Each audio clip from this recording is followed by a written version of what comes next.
What's up, everyone? I'm Mike. And I'm Oteil. And these are our Sunset Lake CBD gummies that are almost gone. Sunset Lake CBD is a farmer-owned business that ships CBD products directly from their farm to your door. For years, Sunset Lake was a Vermont dairy farm producing milk for Ben & Jerry's ice cream. In 2018, they diversified and started growing hemp for CBD. And with a product for everyone, they offer pre-rolls, hemp cigars, and hemp flowers, as well as tinctures, gummies, and CBD-crafted coffee to help with stress, aches, and pains. Sunset Lake CBD saves you money by shipping high-quality CBD products directly from their farm to your door. Want to know what I've been using a lot of, Oteil? This salve with the arnica on my old bones. You get back from a show and you got tore ankle, rub a little bit of this on there, you're ready to dance the next day. And you know, Sunset Lake Comes a Time listeners can visit sunsetlakecbd.com and use promo code TIME for 20% off of their purchase. That's sunsetlakecbd.com, promo code TIME. Tell them we sent you.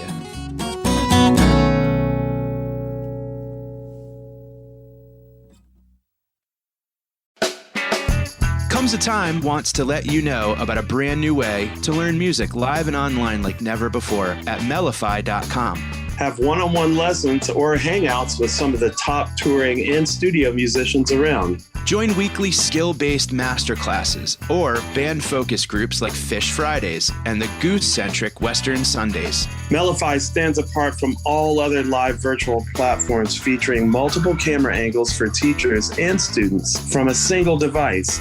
Personalized chats, in-platform file sharing, and bulletin boards between every artist and student. Develop your sound with Grammy award-winning pianists like Tal Cohen and Alex Brown, and acclaimed orchestral artists including Andrea Bocelli's own Caroline Campbell and Pia Toscano. Players like Tim Sparks, Tim Kuiper, members from Eggy, The Slip, and Matisyahu's band. Study or hang out with modern-day jazz greats like Ari Honig, David Chiverton, Daniel Zamir, and dozens more. Sign up at mellify.com. That's MELOPHY.com. And use the code TIME to save 20% on your first session today.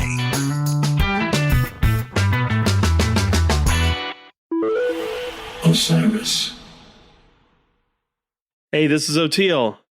If you're liking what you're hearing, head on over to patreon.com/comesatimepod and get your bus pass for an extra episode every week.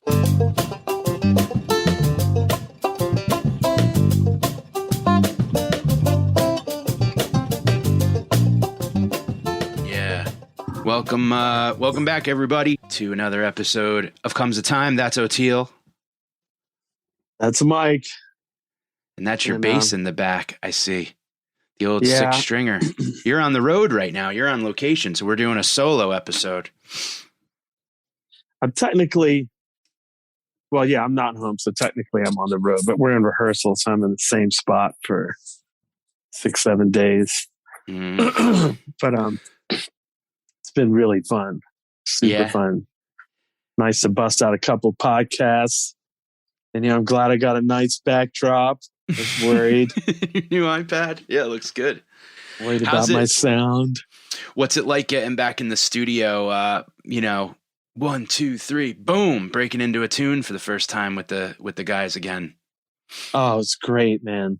Just tuning up, just seeing everybody like it just happened in layers, I just seeing this person and that person, even when I got in the night before. And saying hey to everybody. We all had to get tested before we walked in the building. So we're all cool, masked up and waiting outside, but still like greeting everybody, and getting some food, getting, just like back in the whole like rehearsal rhythm.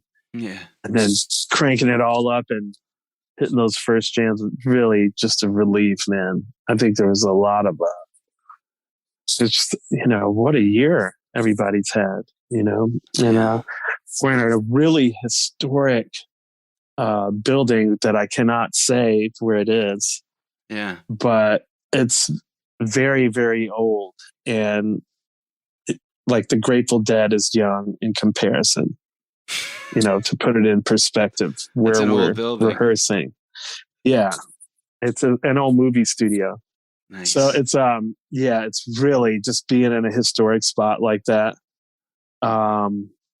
It's just like, adds coolness to it, Yeah. The last time I felt like that was when they had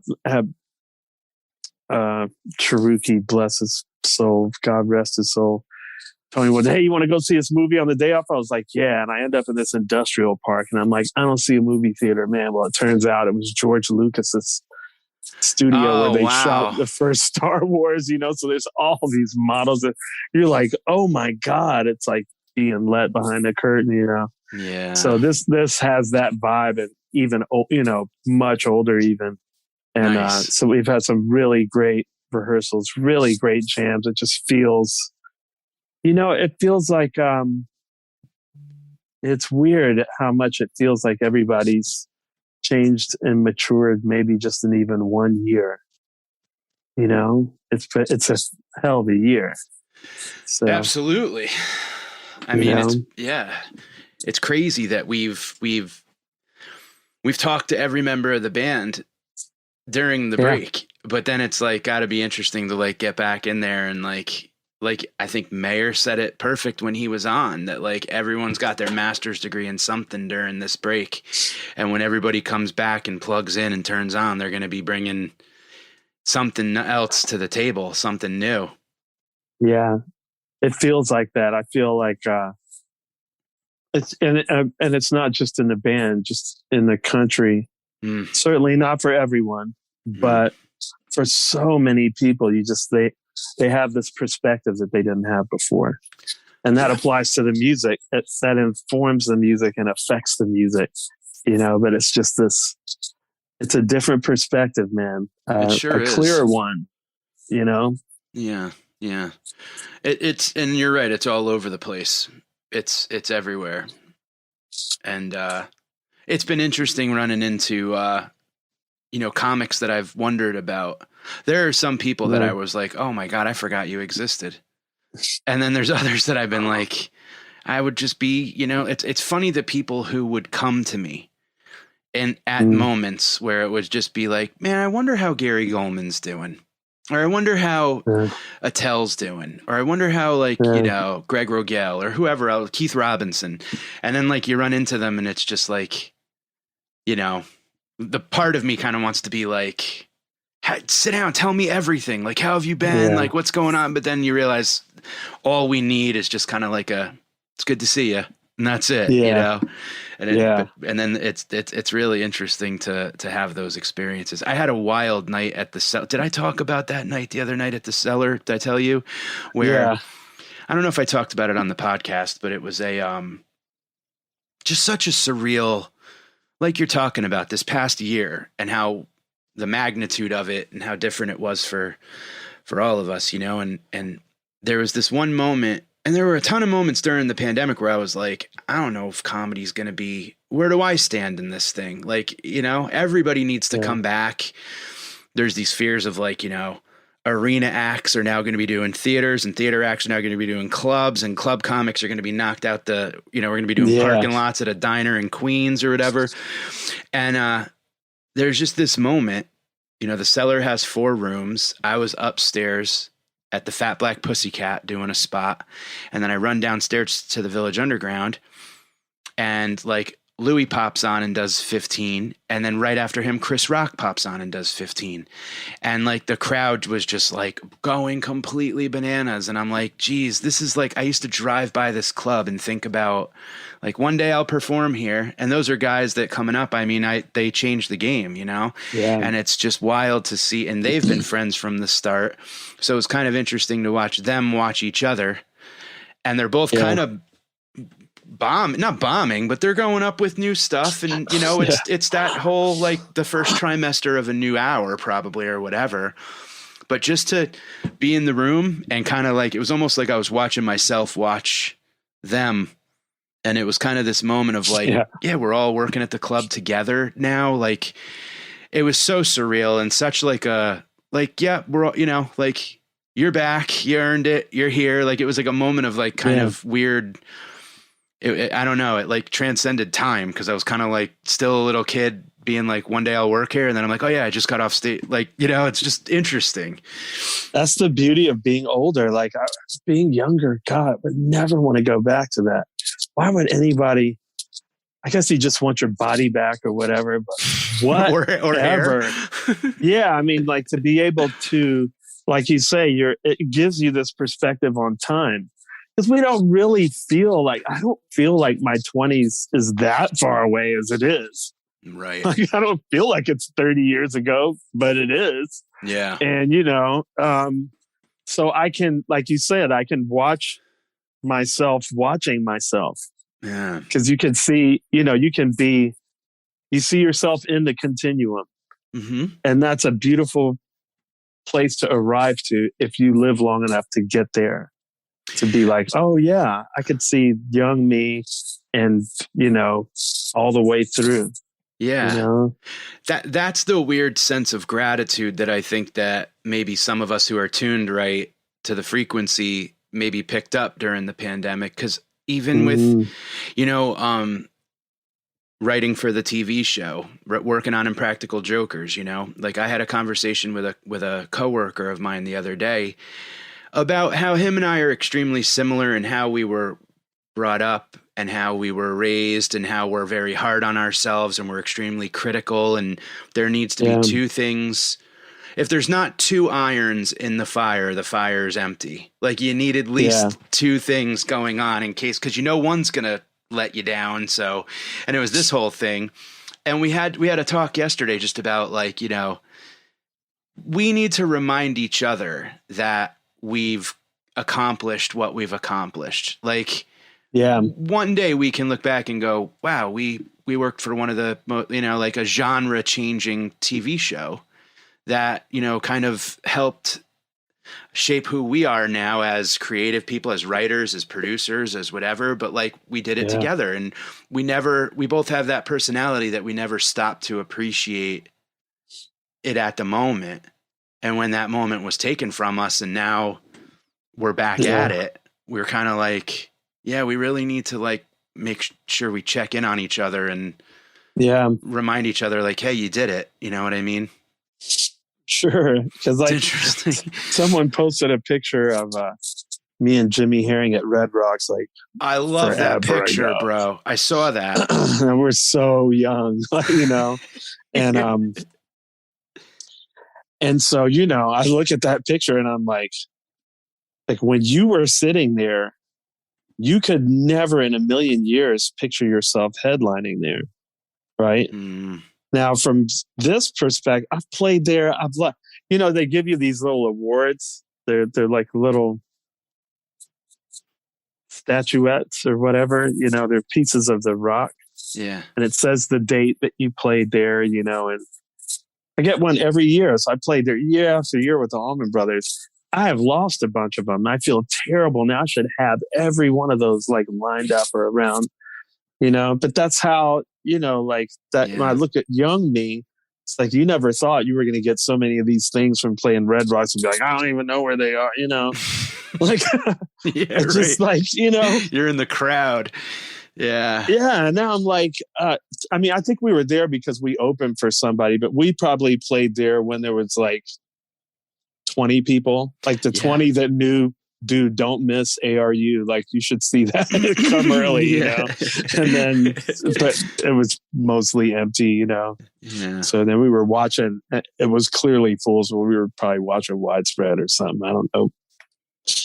It's wild, isn't it? Yeah. To look back at that and see that picture. And it's, that's an interesting point too, because it's like, I remember like comedy in New York City, there's like a city within a city. So like, how to get to each club from each club the fastest, that you don't book a show at, Upper East and Brooklyn, or Upper East and then Lower West at the same, in the same night, like stay along the FDR, stay along the West Side Highway, how to get.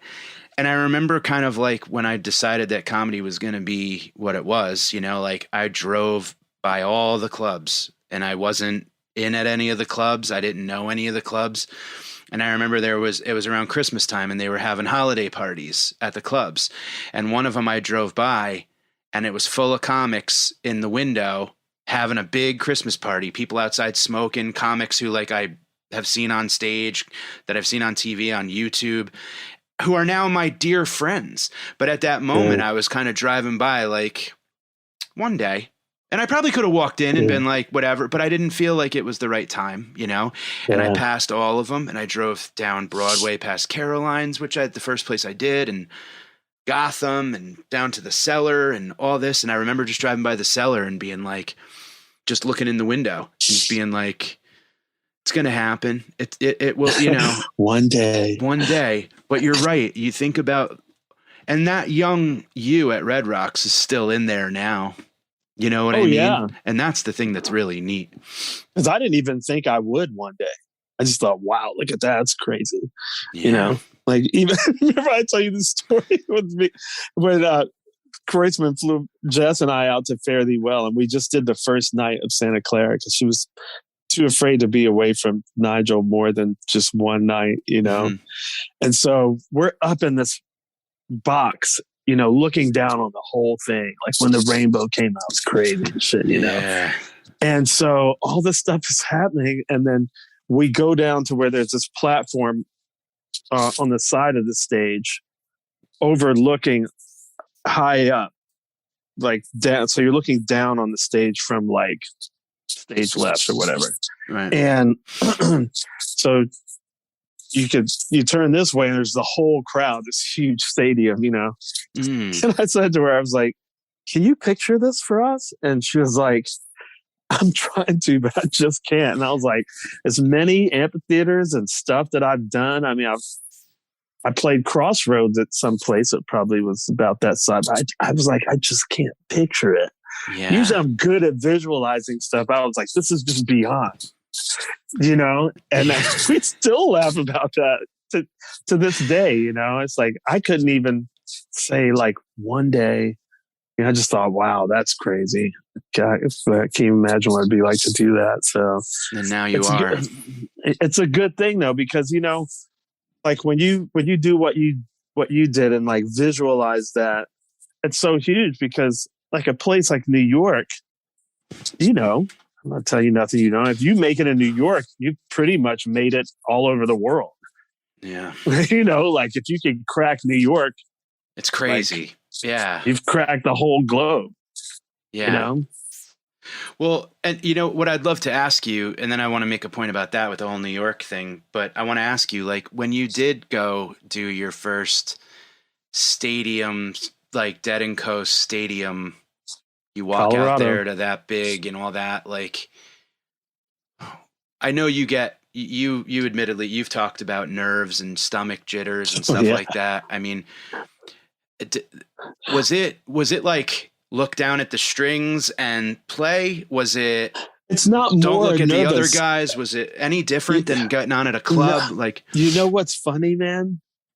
If I played at a coffee shop, I would be more nervous. I get it completely. It's not. It's not. It. I don't get more nervous playing a bigger place. Mm-hmm. Like it's just this huge blob.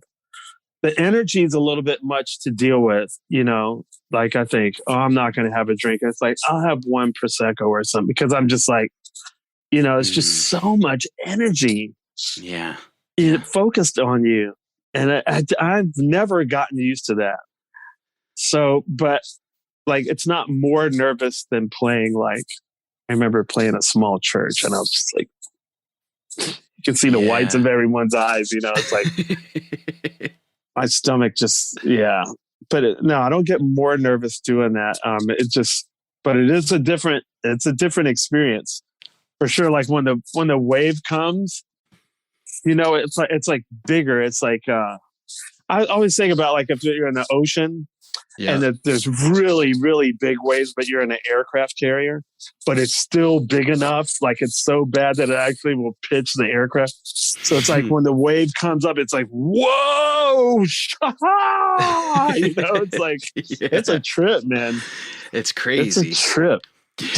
Now with comedy, when you're doing a big room, like when you're like, if you're doing a theater or a Coliseum, and through the, love of the jokers, I've had the chance to do both. You have to talk to the back row, and that wave you're talking about is so real. And especially with laughter and with if you take a note off, you got Mickey and Billy doing it with, their machines, and John and Jeff. You tell a joke and you hear a pause in a Nassau Coliseum. That's a loud goddamn pause, So like when I was opening up for them on New Year's Eve at Nassau Coliseum, I couldn't hear myself over the fans. There were like big monitors. I'm looking out at the crowd and I'm racing through my set, Oteil, like rushing through, like I'm bombing at a club with 3 people. Like I'm just going boom, boom, boom, boom. Yeah, my wife's a redhead, fucking blah, blah, blah, blah, blah, blah. And I make eye contact with her in the front row of all the people. I see Lisa in the front row, and she's going, slow down. And I was like, slow down. Like, and I'm kind of like, dude, it was like, but like so Back to the Future, like my hand was disappearing, I forgot how to play. And then I just like threw out a joke that I knew would work, and I paused and waited. And then it's like, oh, there's the current coming back. And then I got hit with the laughter, and I'm like, okay, now I got to remember how to do this. So it's almost kind of like figuring out how to like ride a new ramp or whatever. But holy shit, it was terrifying the first time. Like I just got off and I go, I don't belong here. And I'm like pacing around backstage at Nassau Coliseum. Like, what am I doing here? This is bullshit. And they were like, you did great, dude. You did great. It's a different animal. You got to give the laugh enough time to come. Yeah. And then you got to give the laugh enough time to die down, because it's a whole nother, like the arc is just way bigger. Yeah. Like I can't imagine, like you just have to walk around if you get just a great laugh. Now you got to hang out for a while. You got to sit while it wears down. Yeah. And you look up and you're like, you're on a screen that's 10 times the size of you. And I'm like, what is happening right now? And we know how much you love to see yourself on the screen. It's like, oh, my head doesn't look big at all right now. No, and then I look up and I'm like, Jesus, shut those off. But yeah, it's just such an odd thing. But I get what you mean about like, I think the most terrified I've been is like to a room of like 10 people, 12 people. You know what I mean? And it's like, that shit's like, all right. Like, but that's the scared I like. You know what I mean? Me too. There's a couple different scareds. That's the scared that I like. Yeah. Is when it's nice and intimate and, See, I think because it's deadheads, it takes some of the pressure off. You know what I mean? Like they're not, A, they're pulling for you. B, if you mess up, they would probably start cheering, like, yeah, totally.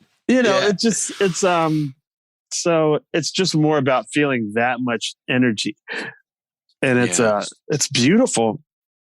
But it's scary. I mean, crowds are scary to me. Like I've never done like football game in the stadium, soccer game in the like full stadiums, like at sporting events, because I feel like when people are drinking that much and they're tribalistic, reptile brain is all fired up, let's have drunk fights, the green against the yellow or the whatever, like. So I just like, man, now I'm trapped in the parking lot. I want to get out of here. It's going to take me forever. Some guy's going to throw up on the car. I don't know. No, I get it. I totally get it. I'm wigged out about crowds. Thanks for listening. We'll be right back after this. What's up, everyone? I'm Mike. And I'm Oteil. And these are our Sunset Lake CBD gummies that are almost gone. Sunset Lake CBD is a farmer-owned business that ships CBD products directly from their farm to your door. For years, Sunset Lake was a Vermont dairy farm producing milk for Ben & Jerry's ice cream. In 2018, they diversified and started growing hemp for CBD. And with a product for everyone, they offer pre-rolls, hemp cigars, and hemp flowers, as well as tinctures, gummies, and CBD crafted coffee to help with stress, aches, and pains. Sunset Lake CBD saves you money by shipping high-quality CBD products directly from their farm to your door. Want to know what I've been using a lot of, Oteil? This salve with the arnica on my old bones. You get back from a show and you got tore ankle, rub a little bit of this on there. You're ready to dance the next day. And, Sunset Lake, comes a time listeners can visit sunsetlakecbd.com and use promo code TIME for 20% off of their purchase. That's sunsetlakecbd.com, promo code TIME. And tell them we sent you. Thanks for listening. When I was younger and not so scared of crowds, my friend and I one of our friends got me and a buddy a gig doing security at a New England Patriots Miami Dolphins game at Foxborough. And they CSC event staff, they're the ones that, like, if you ever watch a game, you see their backs. They're always looking up at the crowd. They're not allowed to look at so they hire local kids to work the games, I guess, sometimes or whatever. Or I don't remember. Maybe we faked that we wanted it as a career or whatever. But we heard they were hiring, and I'm a Dolphin fan, so I was like, let's go check out the game. So we fill it out, and me and my friend get hired, and we get put on the field level, walking alongside the TV crane behind the bench, behind the Patriots bench, right? So the guy that was the boss goes, just to let you guys know, if the Miami Dolphins win, this will be the last ever home game at Foxborough, and they're going to tear down the stadium. So if the Dolphins win, the fans are 100% going to jump on the field and try to take whatever pieces of grass or benches or seats. So prepare for a riot. And I'm like, dude, what did we just sign up for? Like, I'm going to get fucking shit kicked out of me. And I looked at my buddy. I go, bro, if a riot breaks out, I'm taking this jacket off and I am running, Damn right. And the guy was like, this is how you hold someone up against a wall. This is the right hold for their, and I'm like, he was like, actually grabbed me and was like, exhibiting it to everyone on me. And I go, I'm not doing that to a guy that's like 30 Coors Lights deep. You out of your mind? I'm taking the coat off and I'm hiding against the wall until but it was just the thought of, luckily the Dolphins stink and they lost, but it was we got out of there okay. And there was they got home field advantage or whatever but man, I'll tell you, it was a terrifying thought. There's a lot. I've had those thoughts at quite a few. That my first time at the Garden on acid, actually, I was like, we're on the top floor of this place. Like, we're in New York. Like, you start thinking all weird shit. And I'm like, the ceiling is the closest way out of here. Like, I got to get to the roof. And I'm sitting there looking at which beams to climb onto and shit. Like, yeah, I get nervous about that stuff. See, that's not where my mind would go, because I'd be like, well, if I get trapped on the roof and there's only one way back down, it's to jump. I never thought about that. I didn't think that far. I just wanted fresh air. I'm always thinking about, I'm one of those weird people. Like, I can't sit in a restaurant with my back to the front window, Oh, really? I don't know. Yeah. I'm on subways. I'm always thinking about escape. Everywhere I am, I'm thinking about. Yeah. I get it. I understand. I'm fast forwarding to I don't know. It's not it's not something that is annoying or OCD or paranoid or anything. It's just just general, if I'm standing, I'll never forget this TV show that it was a detective show, and one person was training the other person, and they said, use the city. And they said, look, they're standing at a in front of a big shopping store, in front of a plain glass display. But if you don't look in the display, it's a mirror, so you can see everything going on behind you. Oh. So I think about that a lot in New York, people coming up behind me. I was like, well, if I stand in front of this, I can see everything that's going on behind me. Yeah, totally. Just, I hear you. But I'm just it's just little mental note stuff that kind of accrues you know, and I just have like escape route planned, and I've got my behind my back vision. I got my, yeah. I think that's the first time that I realized that meditation worked. Was I was on the subway leaving Queens, and I got stuck under the East River, like between like the 30th Jackson Ave, like whatever, and then the 59th Street stop, and we were stuck. And they're like, well, we're gonna like, you know, stand by. And I get that initial like just wave of sweat, of cold sweat, like I'm gonna suffocate under here. We're gonna end up having to kill and eat each other. Like it's all over. Like I'm gonna have to punch through metal and swim up, and God, you know. And my head goes right to like Jason Bourne shit, you know, cannibalism. Like it's just which person can I kill fastest to eat? Like it really does break down. Like it turns into natural selection for me. And then at one point I just go like, wait a minute, why don't I just meditate? Why don't I just sit down and meditate? And everyone's like, motherfucker, I'm going to be late for you know, all the huffing and puffing and whatever. And I just put on my headphones and put on some whatever ambient shit. And I just sat there and said my mantra and whatever. And I was like about halfway through my meditation, the train starts again and we're going, you know. And meanwhile, probably 10 people are like, well, I can eat that sleeping guy. You know? They're sizing me up for lunch. You know? I can go all Walking Dead, or I can just like for a minute here. Nothing in between. Nothing in between.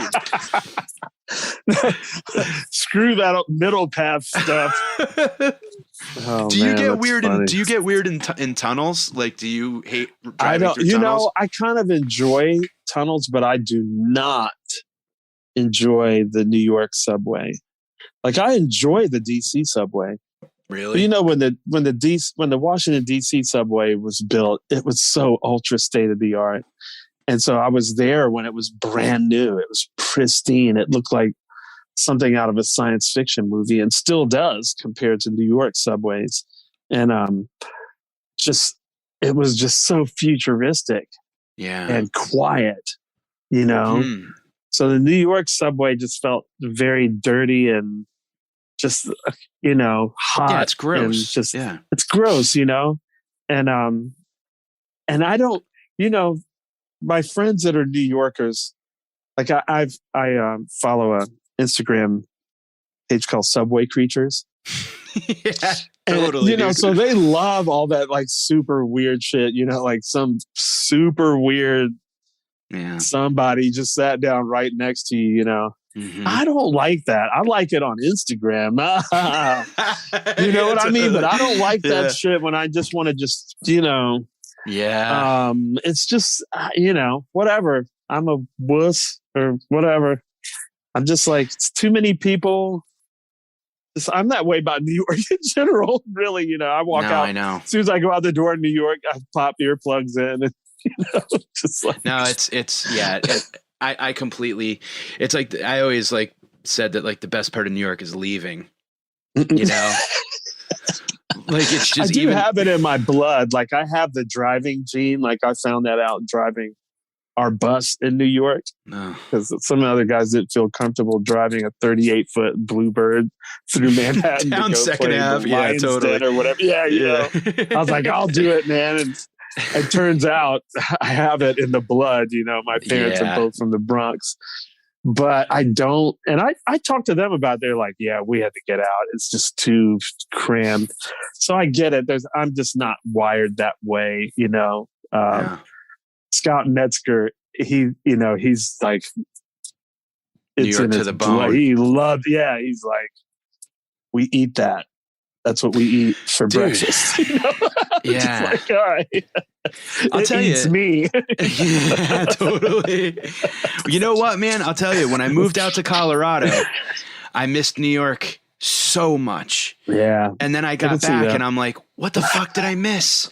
I don't get, now I miss Colorado. Like it's a rhythm. And I get it because like, you know, it's a rhythm that it's that frequency we're talking about.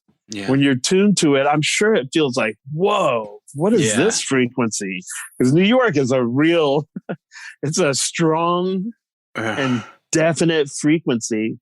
So to leave it must feel so kind strange. of traumatic. Yeah. Well, yeah. And I mean, when you're so living in Denver, I lived in Capitol Hill, and I was able to look out of my balcony and see the front range of the Rockies all the way down south to like Colorado Springs. Now, I couldn't see as far as Colorado Springs, but I was looking in that direction.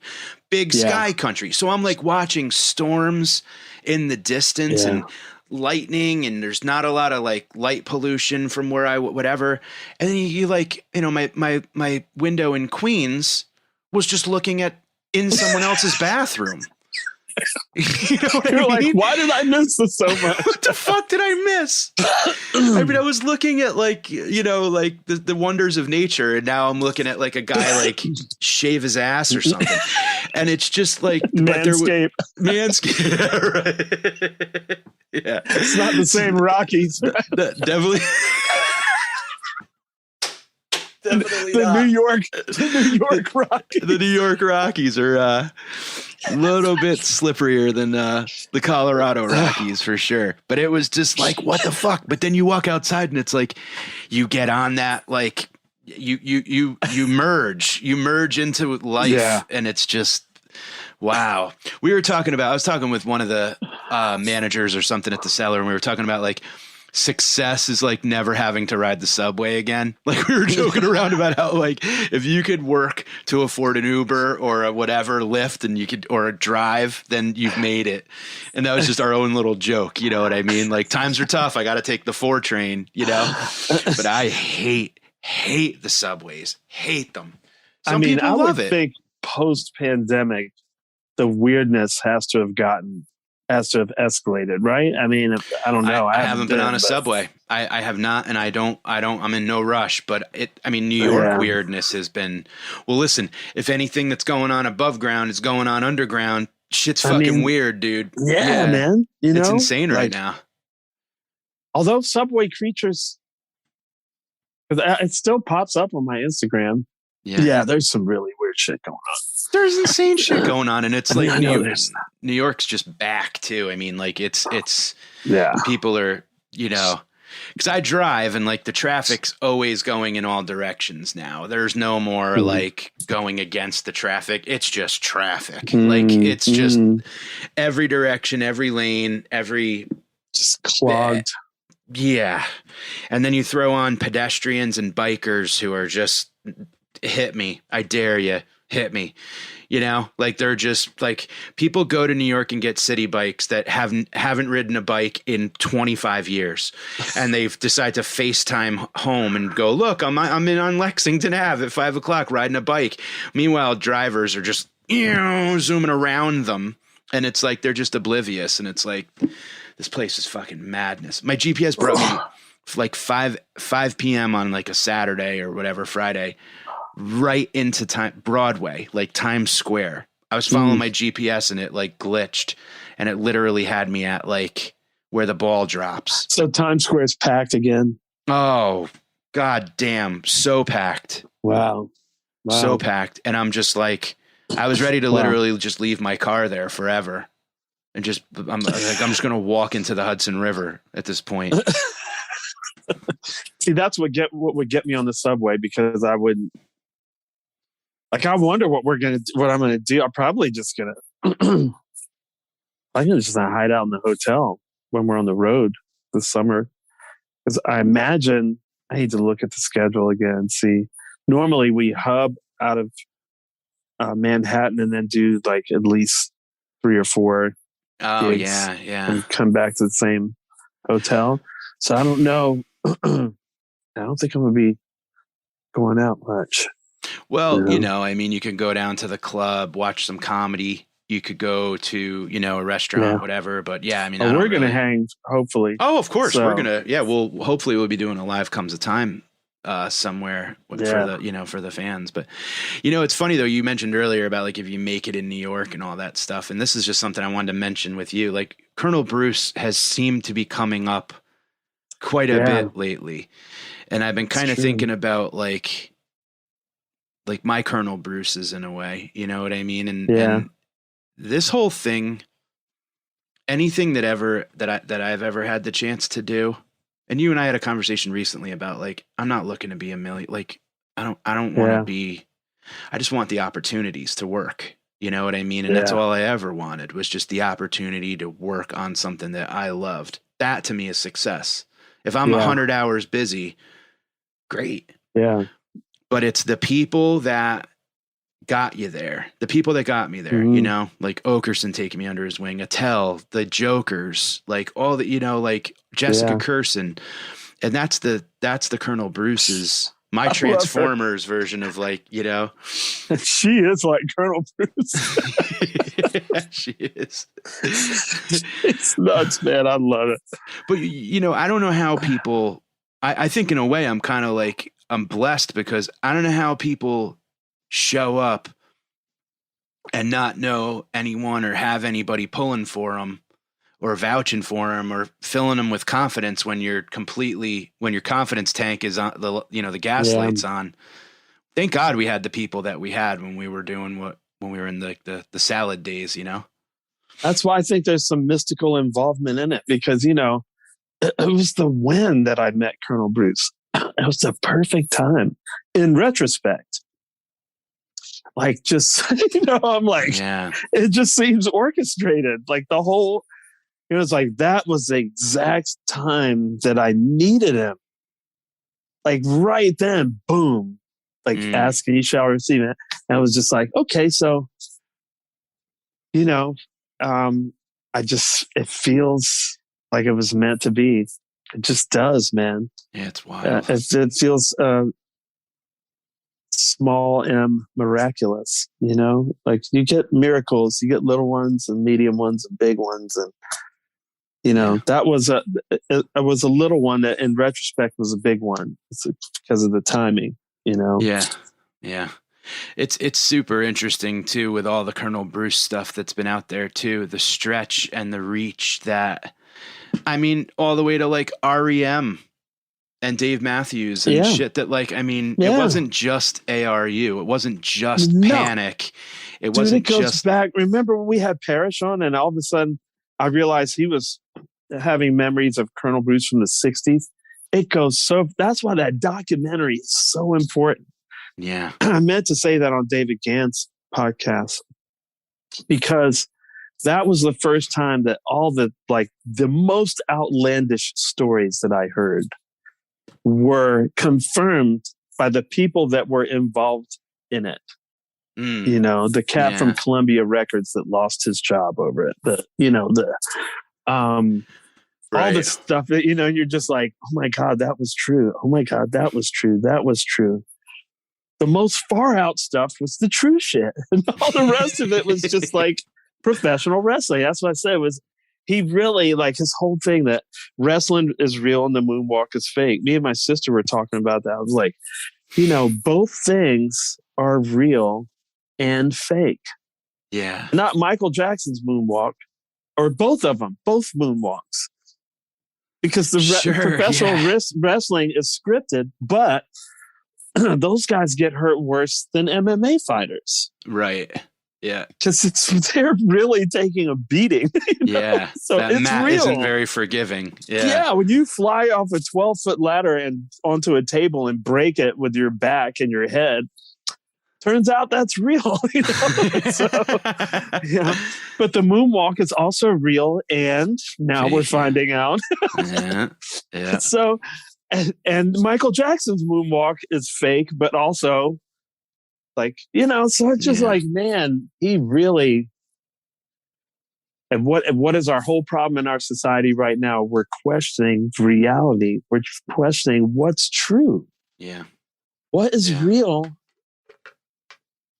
and what's fake? And Bruce would say, it's all fake and it's all real. You know? So, it's all everything and nothing. But if you can get the it's all fake part, that's the part that you can't let people brainwash you or fool you or peer pressure you into like thinking that's not true, because it is all fake. Mm-hmm. You know? No, very true. Politics, all of it, religion, all of it, but it's also all true, you know? Well, it's funny too, because like, I remember I was having a conversation with someone about anxiety who doesn't really have anxiety. And I was like, the most important thing I remind myself all the time is that it doesn't matter. Like, I constantly say to myself, it doesn't matter. And they were like, what do you mean it doesn't matter? Of course you matter. And they took it like I meant, boo hoo, nothing matters. I don't matter. And I'm like, no. Sometimes it's the things you don't feel that are good. You know what I mean? And when you can go, all the things that I squeeze to death because I'm nervous or anxious or whatever, like, it doesn't matter. It matters and it doesn't matter. And it's like that release is like, thank God there's people like Colonel Bruce that were like, that shit doesn't matter, you know? And Jay was like that for me a ton, where I was like, you know, freaking out about like, you know, my career, and I started late and blah, blah, blah, whatever. And he's like, dude, but he would never go like, dude, shut up. You sound like a bitch, like whatever. None of that. Like, he was always like, I've been there and I know what you're talking about. And I promise that you're doing okay. Like and it was so good to have like a big brother to kind of go like, you know, tug on his shirt and go like, is it okay that I'm feeling like I'm never going to make it? And he's like, yes, but know that you are making it and you're doing fine. And what is making it?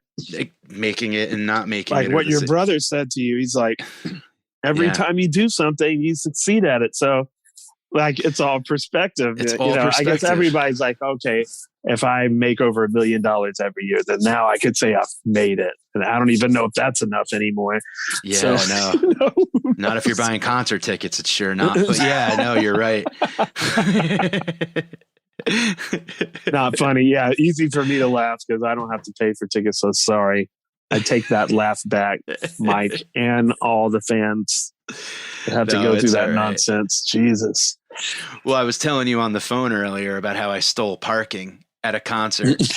And you got such a kick out of it because it was just a piece of paper. I just held up a piece of paper and went like this, and they were like, go ahead, you're in. Saved myself $30. But this shit is not cheap. But no, it's I had this friend, Milton Davis, that he was a bass player in Birmingham, Alabama. And he just looked like a rock star. Uh-huh. He was very cut, really handsome, had these long dreads. He was just stylish without trying. Yeah. Just the way he just carried himself like a rock star, you know. So he was just ended up being backstage at Oak Mountain Amphitheater in Birmingham, Alabama, where I lived and where the Allman Brothers was playing. Yeah. And I was like, how'd you get back here? He's like, oh man, I just wandered on back. I just let him out, just like, he's good, you know? He just looks like a rock star. Where I had to show my laminate and do all this stuff, you know? And I was like, I was like, did you have a laminate? He's like, no. I am a laminate, man. I am a laminate. It's like when you told the guy, like, they're cool. Yeah. Tell me his name. Brian I'm so sorry. Farmer and Warren. Brian Farmer and Warren. And we were at a Dead show in New Jersey, and they pulled up to the gate, and the guy working the gate was like, I'm sorry, I can't let you in. And I look in, and it's Warren and his guitar tech, Brian, who looked, I guess he's no longer with us, but he looked just like him. And they're in like a little Toyota, and I walk up and I look in and I go, Warren, and I look at the guy and I go, no, they're good. Let him in. And the guy goes, all right, let him in. I didn't work. That was it. And my buddy looks at me like, who the fuck do you think you are? And I'm like, well, it worked. But it was just like, I don't know. I'm like, yeah, that guy's in the band. And he was like, oh, right on. And let him. But it's like, why not just go for it? Who gives a shit, you know? Amen. In that moment, your intuition just said, let it fly, and it worked. Yeah. To me, that's just as mystical as anything else. It's just a little intuition, man. They're cool. They're cool. Like, let them in. Like you're the owner of the venue. Like, I own the place. I know. What an idiot. I could have got tased. But it worked. Yeah. No, I know. It's just nuts. But I know, like, even walking around backstage, like, while the Jokers are on stage and we're doing, like, these arenas and theaters. Like I always have my credentials, and like I'm always so like, am I allowed in this hallway? Am I allowed in this room? Like, because I don't ever want to leave like crumbs on anyone's table. You know, I just want to wander around and shit. And they're like, yeah, here, help yourself, fuck it, whatever. And I'm just like, nah, I'll just sit in the corner and drink water. I've gone to, dude, one time when I first started touring with them and we were doing big rooms, I was so nervous about taking anything for free that I would go to the front of the house and go to the vending and buy snacks or a hot dog or a beer and then go backstage with it. And people were like, where'd you get a hot dog? And I'm like, I went and bought it. And they're like, we have prime rib and shrimp and everything you want right here. And I'm like, I'm just have a hot dog. I was just so nervous, dude. Yeah, would that all of our guests were like that. Oh, you know, dude, one it's kind time of a blessing you can't have guests in Dead and Company, you know. Because sometimes, like your family, your cousin that showed up. Oh Jesus, yeah, yelling and that was just like that was terrible. You know who I am? Do you know who That's I what am? You always want to hear that. No, I don't. Sorry, I don't.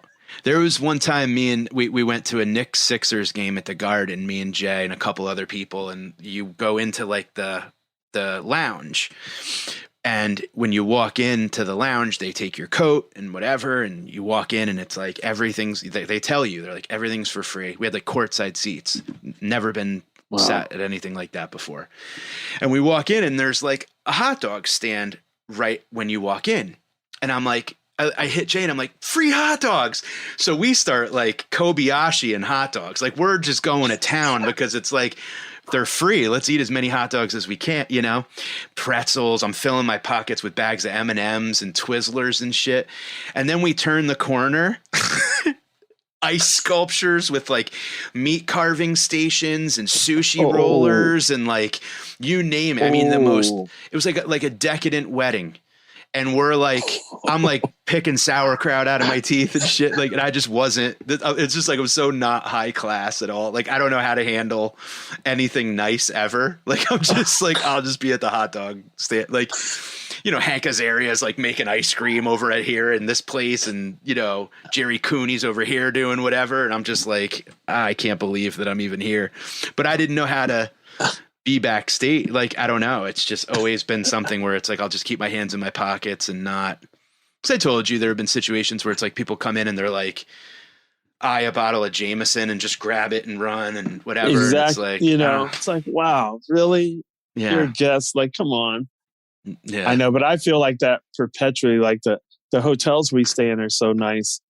I feel like they're not going to let me in to have breakfast with my tie-dye and my yoga pants. You know, it's just like I'm so out of place with all these like super fashionable people, you know, in LA, but you know. Yeah. People are and like, what's kind of cool is the last week of Pride here, the last weekend of Pride. Oh yeah. And we're right in West Hollywood. We're like, you know, where it's just like on, you know. Yeah, it's great. But I look like, you know, I'm Amish or something. You know, your tie-dyes aren't bright enough. So out of place. That's hilarious. Yeah. Well, it's good catching up, and we've got a whole bunch of great guests in store, and all these road stories are so fun, and we're gonna make a lot more. So, thank you everyone for listening. We're gonna make some. Enjoy LA. Practice up. Tell all the guys to, you know, stay healthy and build up those calluses. Absolutely. They're coming back fast. Be safe, everyone. Peace.